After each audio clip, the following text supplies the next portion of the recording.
There you go. Hi everybody, it's Rex Fuller here at the Center on Colfax. Thank you for being with us. We're live on Facebook today.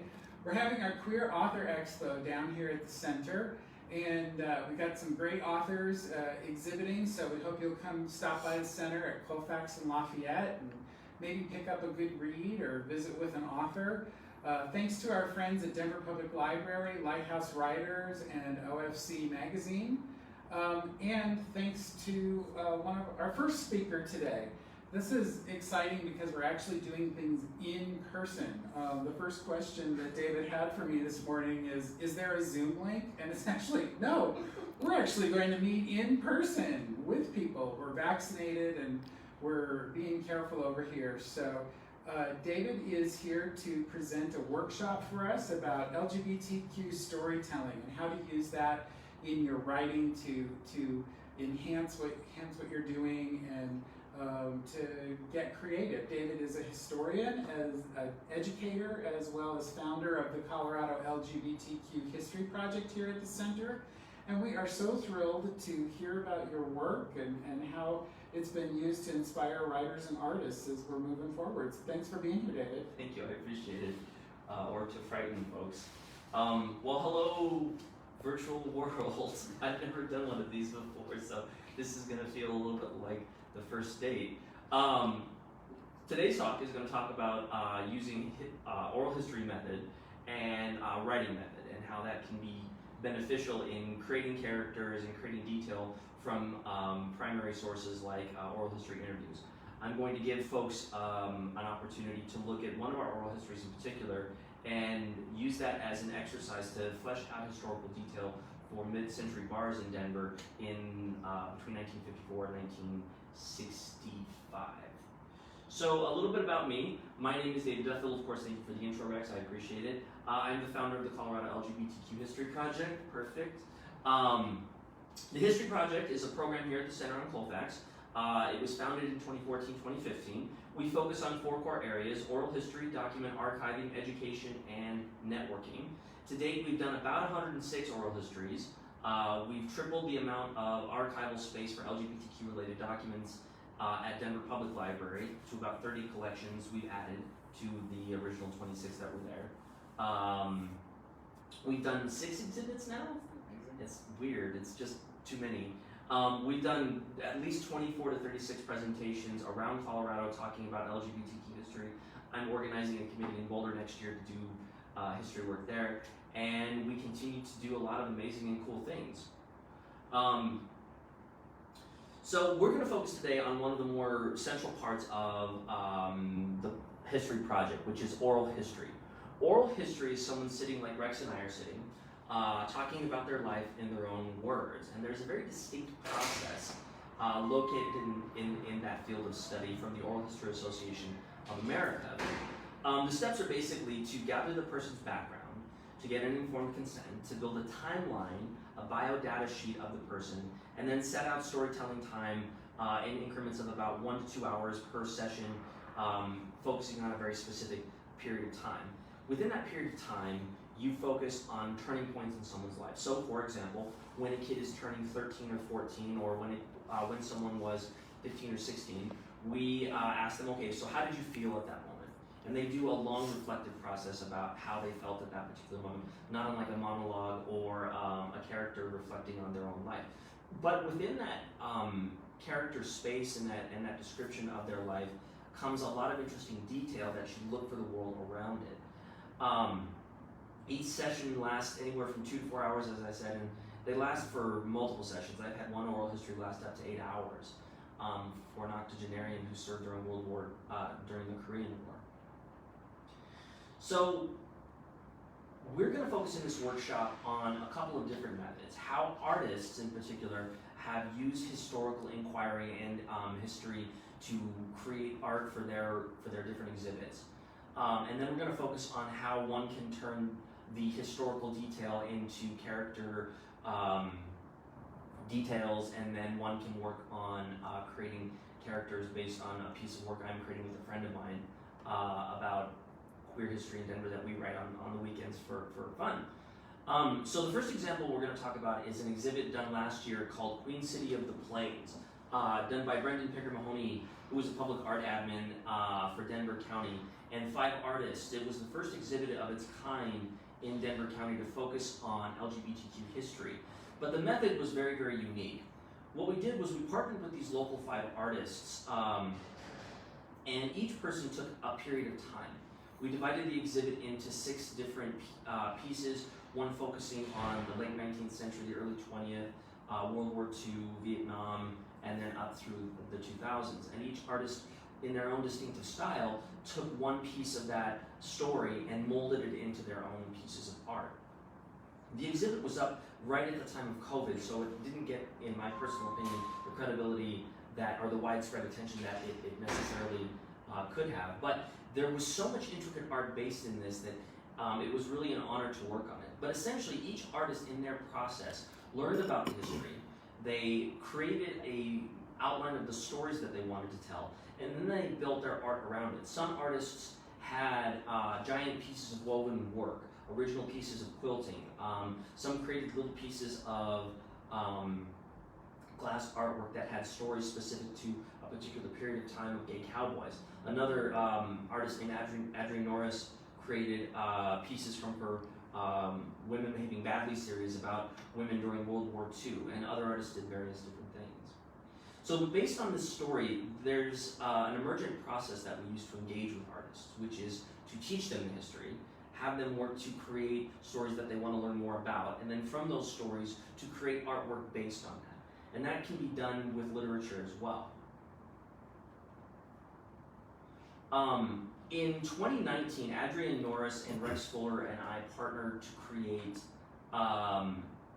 the Stonewall Exhibit, which was the 50th anniversary of the Stonewall Exhibit, which was based here at the center on Colfax. I think we began planning for that in 2018.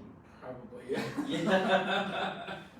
But one of the consequences of that was that Rex and Adrienne did a workshop at East High School, and they taught the stories in the exhibit to local queer youth, or local NHS youth, excuse me. And then these National Honor Society students took the stories, they made collage out of them, and then they blew these collage up into these big giant mats that were glued to the utility boxes along East Colfax Avenue. The really cool thing about this that I don't think anyone realizes is this is the very first piece of public art ever dedicated to LGBTQ history in Colorado, and it was made by youth.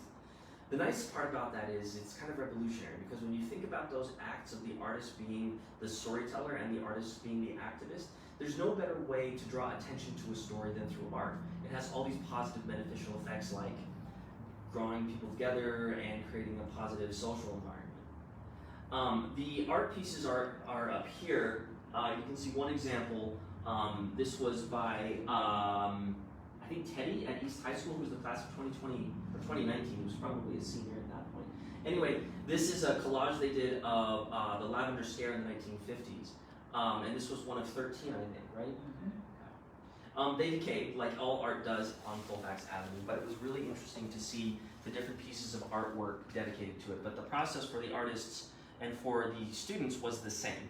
They researched the history, they put together some art based on that, and then they exhibited it to the public. This is part of the Colorado method, which I'll go over in just a second. So then there's Katie Gilmartin. Katie Gilmartin was an oral historian here in Denver, and she did 40 oral histories of women-loving women in Colorado between 1992 and 1995. One of those that we work on the T-Shirt History Committee, we're working to unpack and write articles about it, historical articles for Colorado Encyclopedia, dates back to 1925. So we get the piece of story of women-loving women from these kind of archived oral histories going back almost 100 years, which is really unique and exceptionally rare. But based on her work, she eventually went on to found an art-making and printmaking nonprofit called the Queer Ancestors Project, and you can find it at queerancestorsproject.org. But basically what Katie does is she takes her skills at queer history, she teaches that to artists in San Francisco, and then she has them make these beautiful pieces of artwork that are the size of some of the posters and some of the other things in this room. I think she's done 280 workshops in the last 20 years, and every year she gets a class of about 20 to 40 different artists But when I'm looking for inspiration of how to incorporate art and history, I go straight to Katie's work. The really cool thing is that it's interdisciplinary and it works with queer youth based in San Francisco. And the nice thing is that she's created literature based on her own. She's also an aspiring writer as well. I'm not inspiring, she's published, I think, 3 or 4 historical fiction novels based on San Francisco in the 1930s and 40s.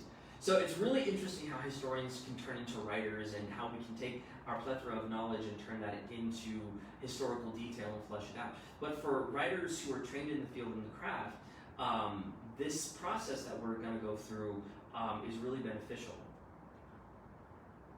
So I call what we do here the Colorado method, which is basically listening to a story, identifying the key themes, images, and symbols, and a narrative. So for instance, a story plot. Everybody's got a story. There's millions and millions and millions of stories all around us every day. Then you outline these in some sort of formative method. The students would do this in their collage.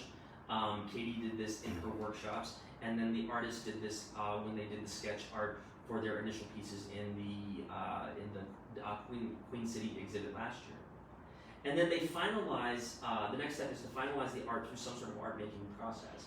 For a writer, this would be a process of writing out and fleshing out a novel and an outline for a particular story. And then you present your art for public awareness to drive people to the heritage knowledge, and then you repeat the cycle in multiple forms. But that is essentially how you work with artists. You teach them the story, they do artwork based on the story, and then you present it to the public and it drives people to the story in and of itself. So there's a lot of applications for this. Historical detail as a primary source is basically like gold. One can look at any period of time and look at a well-researched piece of literature and say, if one is reading Anne Rice, right? One looks at her process, she goes through these multiple years of reading and writing and research on, say, Renaissance Italy when she was writing her novel about the Vittorio the Vampire in Renaissance Italy. But it's that historical detail which adds flesh and bones to the idea and the background for the characters. I work, as I said, with my friend on a screenplay we work on the weekend called Queen City, which is basically like a narrative based on our understanding of LGBTQ history in Denver. The way our process works is that we develop a timeline for characters based on major historical turning points in Denver.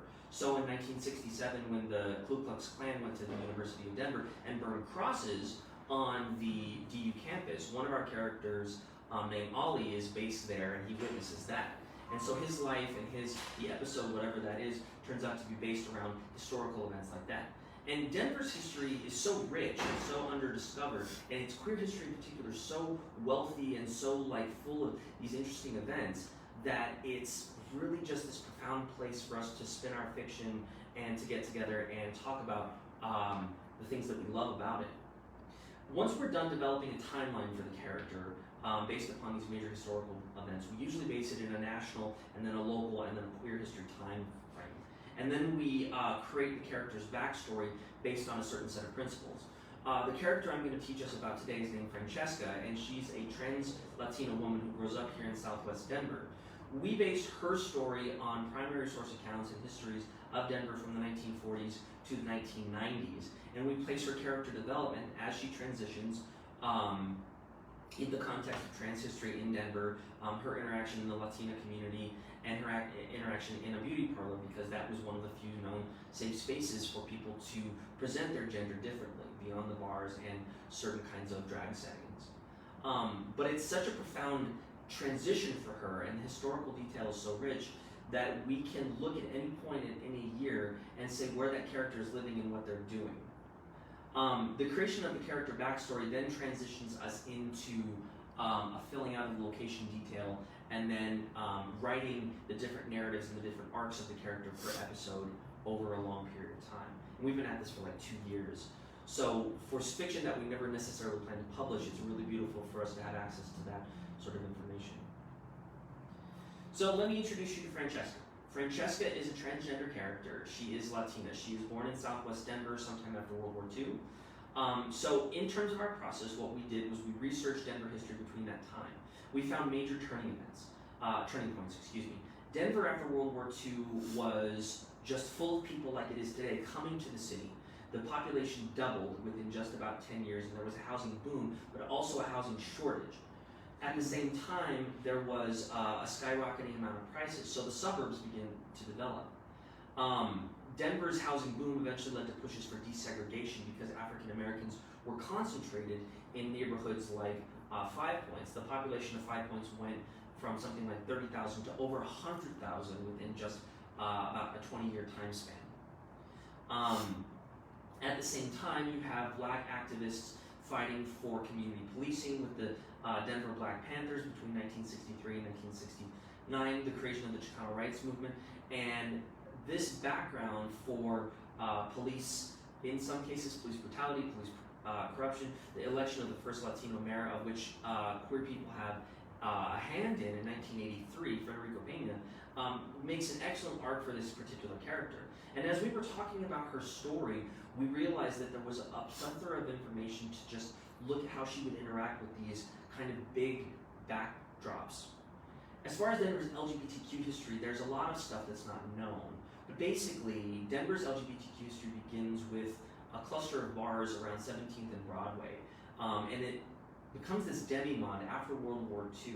Lots of authors talk about what it was like to go into these bars, and still how there was this de facto segregated space right along 17th Avenue. So black people and Chicano people could come to the center of the city after World War II, do their shopping, but then they could go right home. Denver didn't believe it had a problem with racism or with segregation because it didn't have legal segregation, but it had cultural and social segregation. So for a Chicano person growing up in Southwest Denver, based on these stories, we based her story at my old high school, at Denver West High School. She graduates from there in the 1950s and 1960s. Her parents grew up in the Southwest. They're Spanish speaking, but encourage her to be English speaking, which is very common amongst Chicano people of that time. For queer people and for trans women in particular, they didn't have a lot of access to public spaces. So cross-dressing, or people who identified themselves as cross-dressers in the 1960s began to create private parties. We know this from the Julia Condolora collection at Denver Public Library, which was done through the Matt Gailey History Committee for Transgender History here at the center. Long story short, what we end up with is a narrative created by trans women in the 1990s as they're celebrating the 10th anniversary of the Gender Identity Center, talking about where they were and what was going on between 1950 and 1970. And in just a few paragraphs, one learns that these people started to, these cross-dressing trans women started to create spaces for themselves in their own homes. But that identified them as people who had access to private spaces and their own homes. In other words, most of these people were white people. They had access to privilege. So for a trans Latina woman, it might have meant something a little bit different. She, in her character development, begins to go into their homes and help them do their hair, help them dress. And from that circle, she begins to learn how to do that for herself.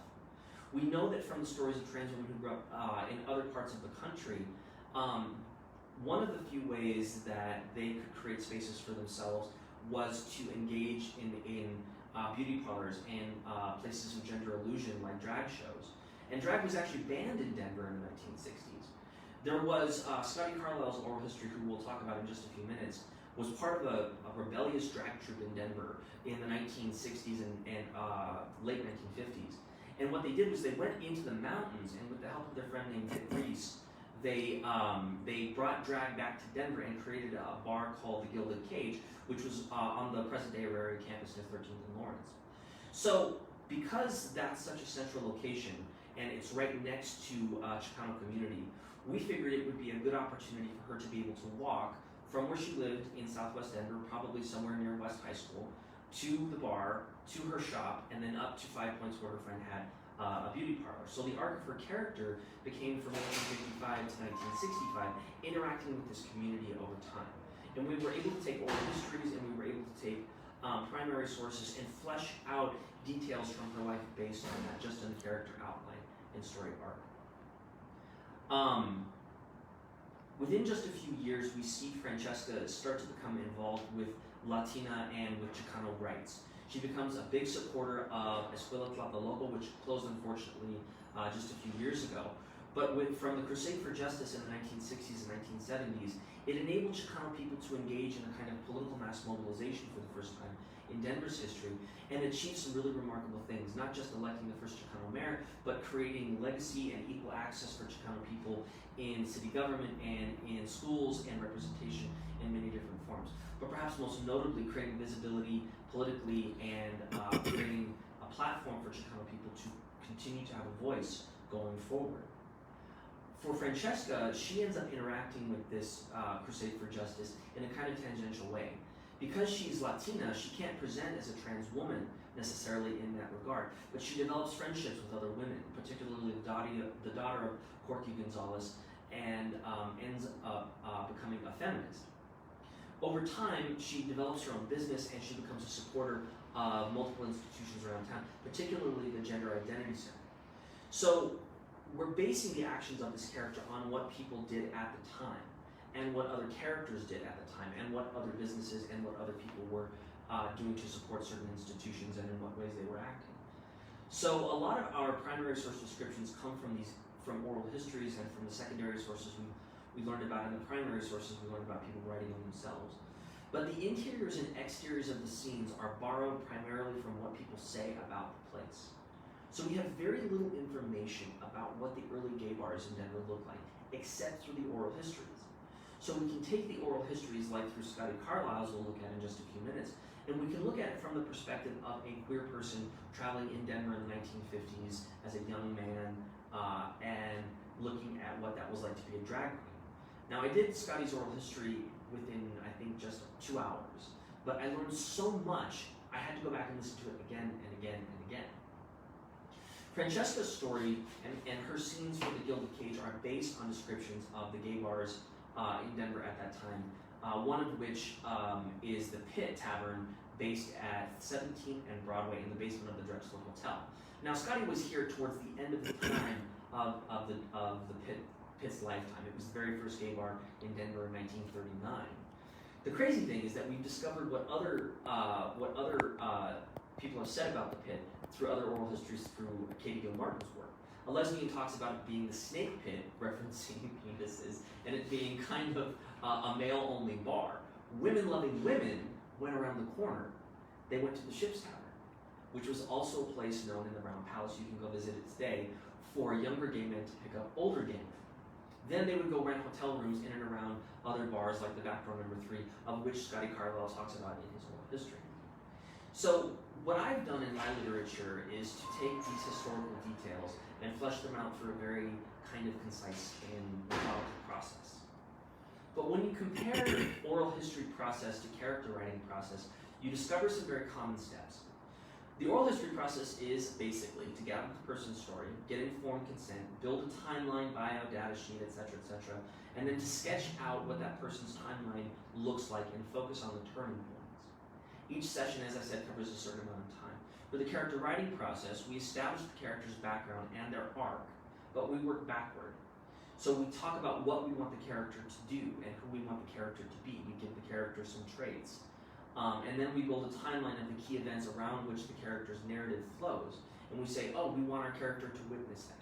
We want our character to comment on that. And then we set out writing sessions around that timeline and the arc of the person's life, which is not unlike a person narrating their life. So in a way, we're having an oral history with our character. We're sitting there listening to their story come to our heads and then working it out with them. And each writing session plots out a very specific time, and then after a certain amount of time, we've covered multiple seasons of this life in this episode.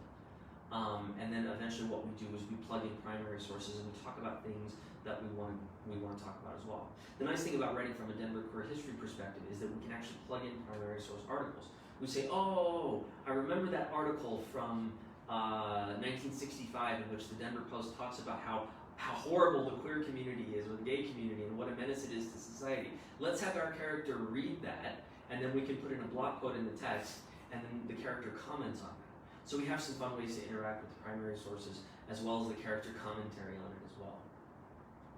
So for all of you listening to me on Facebook, you can go to the History Project website, and I encourage you to check out Scotty Carlisle's oral history. The writing exercise of your own I'd like you to try is to take a photograph of mid-century Denver, listen to the oral history, and write your own story based upon what it was like to be a young gay drag queen coming to Denver in 1959 at the age of 18 years old, and then talk about where you would go, what you would do, what are some of the places you would go through.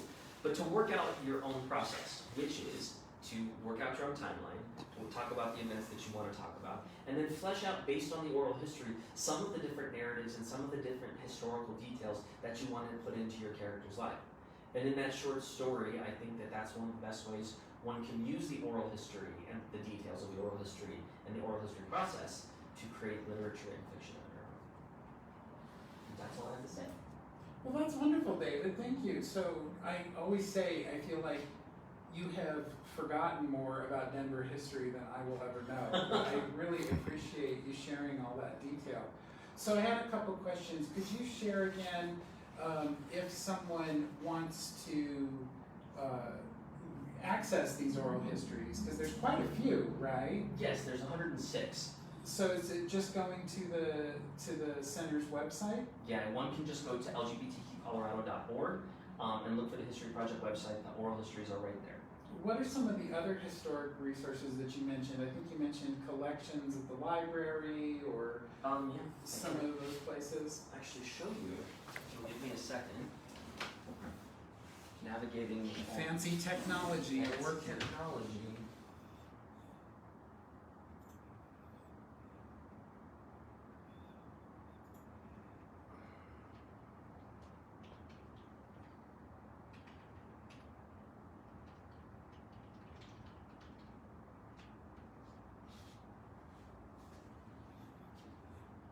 So one can just go straight to the History Project, look at the oral histories, and those are listed here. Under the oral Oh, and history then archive. other resources are listed down below. Yeah. So our work is embedded other places. There's a walking tour, and then one can find the research, primary sources and secondary sources written about everything ever written about Colorado LGBTQ history is here. So these are all senior theses and histories of different kinds of LGBTQ history. Oh, that's great. And the number has grown quite a bit. It used to be just 6. I helped curate and write these with historians over time. So I can't wait for your screenplay to end up on Netflix. That's very exciting. I doubt that it will. Well, we can always cross our fingers. I guess I would love to hear sort of what your hopes are for both the historical research that you've been doing, as well as kind of the LGBT history project, and just sort of in general what you're hoping that the community at large can take away from all this education about our community. I mean, there's a lot. My hope is that no queer kid ever has to grow up with the same kind of ignorance I grew up with. My hope is that the voices of our elders are preserved for posterity, and that their stories amount to a kind of heritage. My hope is that we write a book one day, and most importantly, that this information never gets forgotten. That our stories are never buried like they were. You know, because when I started this project, there was work done. Katie Gilmartin had done 40 oral histories, but it was in some archive in Victoria, Canada, right? It's not accessible to the public, but through the work of others, right? It's not that that's not accessible. It's just it's not accessible to people that live here very easily, unless you go looking for it, right? The History Project was designed to be a resource for people, and it has been a very good resource for people over time. But most importantly, to create a foundation for that heritage going forward. My hope is that we establish other history projects like this in the state of Colorado, and then eventually work towards a larger network of them. But we basically teach the skills that we've developed over time, and we teach other communities how to do that as well, because it has a transformative effect. When a gay kid can look at the stories of Scotty Carlisle, or the stories of other folks, and they can hear their own voice, they can gain perspective on the past, right? And then the generations of queer people who've grown up here and who've lived here don't have to worry about their legacy falling upon deaf ears, because then their work continues and their lives and their stories continue. But most importantly, it becomes a bridge for people going forward to realize that they have a hand in history and can make history, and they don't have to fight those same battles over again. Well, I am so grateful for all the passion and knowledge that you bring to this project. So thank you for that. Thank you for being here and sharing all this. And I hope that if there's writers out there who've been watching this program, they'll take advantage of these great historical resources to enhance your writing and create more exciting and deeper characters in your work. We're going to continue to have some more workshops going throughout the day here. We'll be back on Facebook Live in a little while. We're going to talk about resources available through the Denver Public Library, as well as information about creating your own memoir and self-publishing. We're also live in our parking lot down here at the center on Colfax at 1301 East Colfax. That's the corner of Colfax and Lafayette, where we have a bunch of authors exhibiting as part of our Author Expo. And then later tonight, we'll have one of our book group events where we will be talking about, why am I blanking on her name? Annie DeFranco's memoir of No Walls and the Recurring Dream. So it's an exciting day for book lovers here at the Center on Colfax, and we hope you'll come stop by and visit us in person. Our first really in-person event in a long time, kicking off Pride Month. And what a great way to be proud with all this great history from the History Project. So thank you, David. We really appreciate that. Thank you, everybody.